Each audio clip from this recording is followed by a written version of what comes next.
All right, so kill your heroes.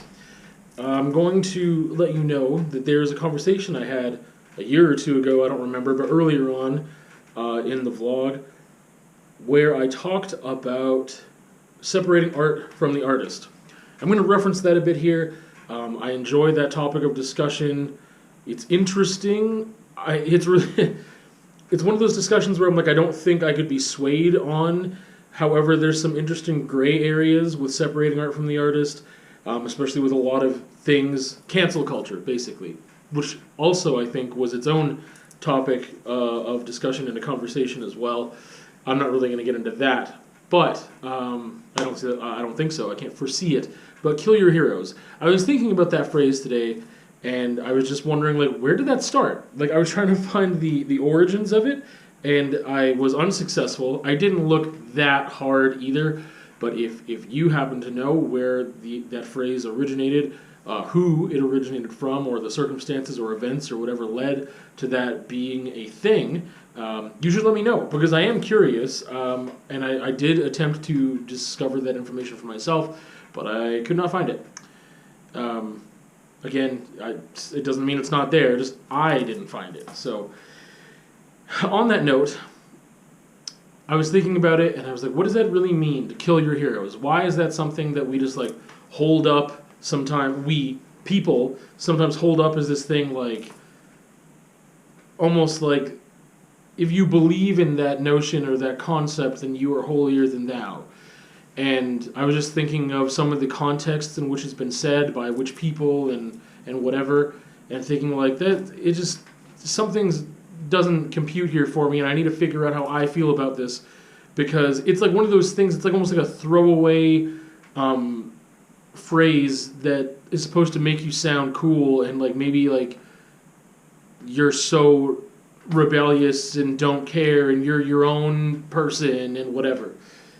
And I think honestly a little bit of that steal like an artist conversation is going to come in here too. I had a book review on that, and it's a really, really good book, and I think that might be influencing some of my thoughts on the kill your heroes thing. I think initially some of I don't remember the very first time I heard that phrase or whatever. I can't recall. But when I thought about it today, some of my initial thoughts were that, kill your heroes, be your own hero, right? You could replace hero with God, and then we could be talking about how you should be responsible to yourself. You should be worshiping yourself. You should be thinking about you and trying to grow and do good things and positive things, but that it comes back to you, that the glory comes back to you, that you are getting credit for your work, and that you are in control of yourself as well. There's a lot of these thoughts that if we just replace the word hero with God, that's kind of one of the first things I was thinking. It's like, that idea of God, depending on how you, again, there's a lot of interpretations, of what God is, or what God means to people individually or collectively. So, but one of these things, like I'm saying, is that people sometimes take. It goes a couple different ways. It's like they don't take. I find a lot of people maybe take more credit than they should and less responsibility than they should, and they put that, like, they use God as a scapegoat for their actions, right? Or just assume that because they are Christian or claim to be Christian, or spiritual or of another faith, that absolves them from actually acting like within the regions of a good person. Like, I'm going off the rails. Oops.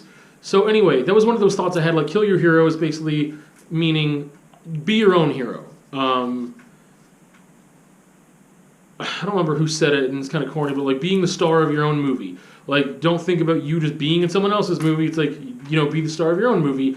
Focus on yourself. Stop maybe idolizing and putting these people on a pedestal so much. And start doing, start acting, start working on yourself. So I thought about it a little more, and I was like, the pedestal idea kind of makes sense.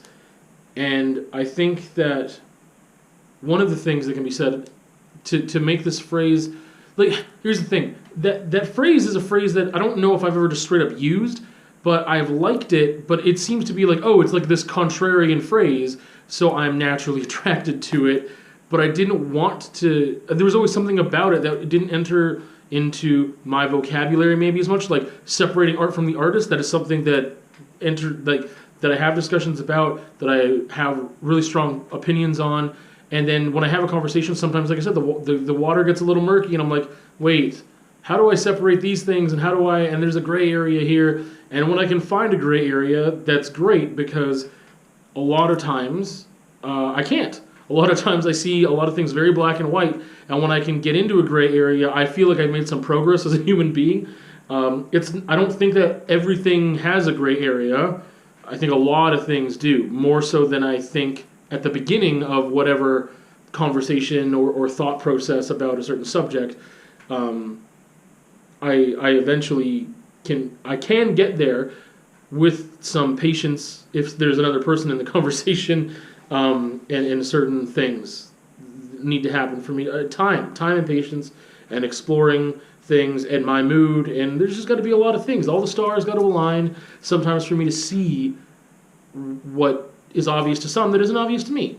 Anyway, so I was thinking about the pedestal thing, and just being like, if this phrase can be a positive phrase, and not just like this contrarian phrase that people might throw out that I'm like somewhat attracted to, but never really felt fully like able to use it, maybe because there was a part of me that always had this thing of like, yeah, there's some people who just want to be seen as this contrarian person that doesn't necessarily, like, they don't know what they're saying. It's like you're saying something without really knowing what you're saying. This is why I wanted to find the origins of this phrase that I couldn't find.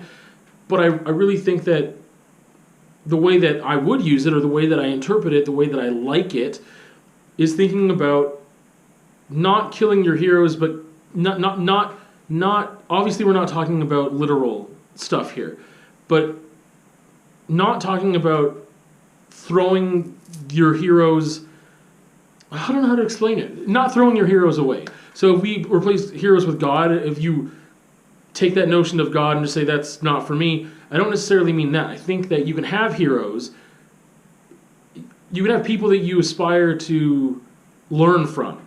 That's the thing. I think we're taking heroes and bringing it down here a little more level with where we are, because I think that you can learn from your friends. You can aspire to be influenced and learn from and grow with the people around you, right? And obviously there's other things, other people too, are people that you may never ever meet or communicate with, that you can learn from because you see their works and it seems to be good, and that goes into that art and artist thing, because seeing the fruits of somebody's labors may not be evidence of them being a good person just because they exhibit good work, which is in that other conversation. But I think that this notion of killing your heroes is killing the concept of this person being infallible, taking them off the pedestal a little bit, and realizing that, or maybe completely together and being on a very level playing field and saying, this person is human. They are fallible just like me. Yes, I can learn from them, but they make mistakes. There was a phrase I just heard the other day. It would have been perfect for this, and now I forget what it is. But it had to do with cancel culture, and had to do with, like, everyone that you look up to will, I don't know, be exposed at some point. And it was a way more concise and poetic phrase, and I don't remember what it is. I don't remember what podcast it was that I was listening to where they said it. But everyone will fail you, right? Like, at some point, everyone will fail you. You may not find out about it, I guess, so then there's this whole thing of perception is reality. So if you don't know about it, then you will continue to hold this person on a pedestal, possibly because you haven't seen their failure. But that is why you should kill your heroes and bring the notion of a hero maybe just right down to your level, and saying, that's the thing. Like, I don't, like, I have a very tight circle of some friends, and I don't, I was about to say, I don't think they're better than me. I definitely do when it comes to a lot of things. Some people, I'm like, you are a better person than me. But when it comes to some other things, I feel like or maybe just as a whole, we are very equal, but I'm thinking of things where we differ a lot, and I feel like these are people I need to learn from in these areas. But I don't really feel like on a day-to-day basis, like, man, these people are so much better than me. And there's, like I mentioned the book Steal Like an Artist, there's a little quip in there that talked about if you're the smartest person in the room, you need to find in your room. And so I have some people around me that I've had around me for years, and I feel like we learn from each other. I feel like we have conversations that challenge each other and help each other grow, and it feels healthy and good. And I definitely don't feel like the smartest person in the room, but I also don't feel like I'm so below them that it doesn't make sense. And I was thinking, like, these are people I learn from. These are people that I can aspire to be like in certain areas. There's not a lot of difference from that versus maybe some artistic celebrity type people, except for the fact that these people are way more human to me. They seem more fallible. That's the thing, they don't. Like, I've just had this notion for a long time because of the separating art from the artist argument, that I can appreciate someone's art, I can appreciate their work and their products, because that is sometimes, most times, I feel like it can be put into a separate category from that person. Because we can say, man, that person is a horrible person because of things they've done, but that doesn't mean that this thing they made over here sucks. Like, this thing is something I can learn from.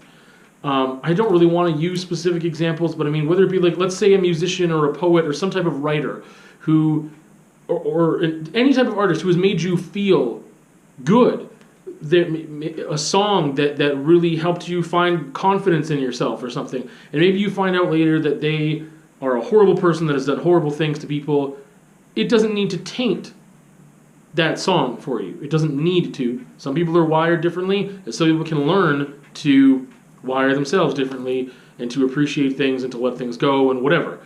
But I feel like for a long time, because I've had that in my head, and that challenge got brought to me because there were a lot of people that I really enjoyed their products, and they were very publicly canceled. This has been going on for years as this cancel culture continues to be, I don't know if I should say gain momentum, but it just seems like that's the way things are now. It's been a while. It doesn't seem like it's going to go away or balance out necessarily. The mobs are still there with the pitchforks and torches and the witch hunt, right? So, but that's how this idea was introduced to me a long time ago, and so I feel like, no, I know these people are fallible, everyone's fallible, we all make mistakes, blah, blah, blah, blah, blah, so these other people aren't close to me, so it's easier to be like, oh, they're amazing, and blah, blah, blah, blah, blah, and have that, put that hero thing onto them. Like I said, I haven't really felt like that for a long time. Still, I can differentiate a little bit from them versus my friends who I'm lucky to have, that I also see. I would never call them heroes. I've never thought of them that way. I've thought about, like, oh man, I really want to learn about this thing from that person, their discipline for this, or the way that they can do this, or whatever it may be, using their strengths and looking at my weaknesses and having conversations and talking about things and trying to make some positive changes in myself. But I just never thought, like, oh man, they're my hero, right? That just separates them from the relationship, right? Like, I think there's a distance that word creates, and it creates a distance of emotional relationship, which I don't have with certain people that are like celebrities and artists, right? But it also creates a distance from humanity. Hero, humanity. We've got superhero, hero, and then like humanity. And one of these, I mean, it was a different podcast, I think it was that I was listening to that I'm just pulling from right now. They were talking about people who, there's like this award, and I don't remember what it's called. And this podcast was called Hidden Brain. It's really good. But I don't remember what episode it was, like in the 40s, I think. So a couple years back. But they were, and I just listened to it like within the past week, so it's not like I remember this from a couple years ago. I'm just very behind on the podcast. They were talking about this foundation that has like an award for for people who are heroes. That I don't remember how they defined a hero, but they have these criteria that they disregard like personal safety in order to basically to save someone's life is basically what it was. So they had some different examples there, but they were just saying like these aren't instances where people think like when you ask them like what went through your head, they're like nothing. I just acted, right? And it's like some of the people themselves, you know, their friends were like, oh, I could never do what you did. Like I'm just not that person. And they were like, I didn't think I was that person either. But then I was put in this position, and I rose to that occasion. And you might be surprised that you might too. Like you might not, but I mean, like they were like, I didn't think I was that person. And then the situation was there, and I just acted, and it worked out, right? So I don't think that hero is necessarily. I don't think there are these three stages of like superhero, hero, and then just human, right? I think we bring the hero down to human, and superheroes are fictional, and that's it. We have humans, and we've got fictional beings who. It's not saying that superheroes can't do any wrong, because that's what makes some of those stories so great. Is that they're challenged. Sometimes their morality is challenged. They have difficult decisions to make. Those I find are the most enticing, well-developed, great, stories.